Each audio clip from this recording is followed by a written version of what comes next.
Now back to Qantas, and the flying kangaroos on the defensive, with lots of talk about takeovers, as we know. But front and centre of any bid, if it happened, would be the Qantas Sales Act.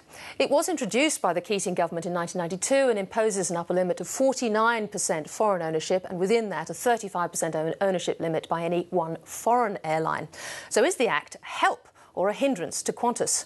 I spoke with Ron Bartsch, Managing Director at Avlaw and a former Head of Safety for Qantas Airways. Ron Bartsch, thanks for joining us. Thank you.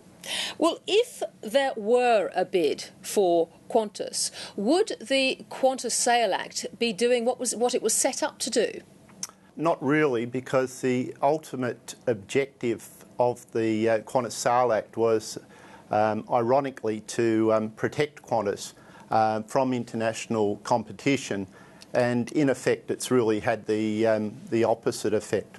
The real problem that Qantas got at the moment is that it's not really able to allow foreign investment the way in which Virgin's able to do, to be able to partner or create a strategic alliance with Qantas and therefore become internationally competitive.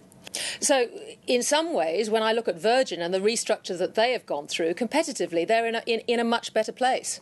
Absolutely. John Borghetti in Virgin has established a brand with Virgin Australia such that it really provides a genuine and real competition to Qantas, something which simply didn't exist 10 years ago.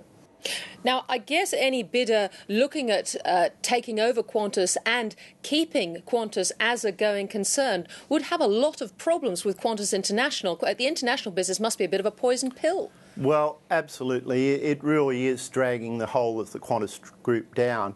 And unfortunately, the way in which it's structured at the moment, it's not in any position to get any better. And at the moment, the state that Qantas is in, the parts are worth more than the whole. So normally when you have a brand, the whole is greater than the sum of the parts. But if people were to come in now, they could have a fire sale where they could sell the frequent flyer loyalty scheme, the cargo, Jetstar, and that would be all worth more collectively than what the total Qantas group is worth at the moment. I notice Alan Joyce disagrees with you. He's been saying this week that the whole is actually worth a lot more than the sum of the parts. But I must say, when John Singleton talks about $3 billion in cash, you've got to wonder. Well, if the whole was worth more than the sum of the parts, then they would be rebranding Jetstar as Qantas. If a breakup, a bid involving a breakup does actually occur, that would mean presumably the closing down of Qantas International, the closing down of our national flag carrier. Do you think the government would have anything to say about this at all?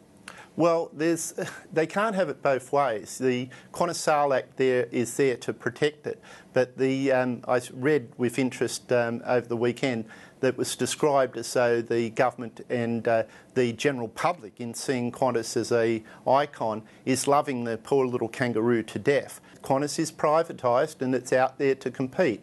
But the problem is, and where they're hamstrung, is the Qantas Sales Act is not allowing them to compete on, if you like, a level playing field with all the other domestic and international carriers. Ron Bartsch, thank you very much for joining us tonight. Yeah, thanks very much. And in late news, Alan Joyce is to become chairman of the board at IATA, the International Air Transport Association, for a one-year term.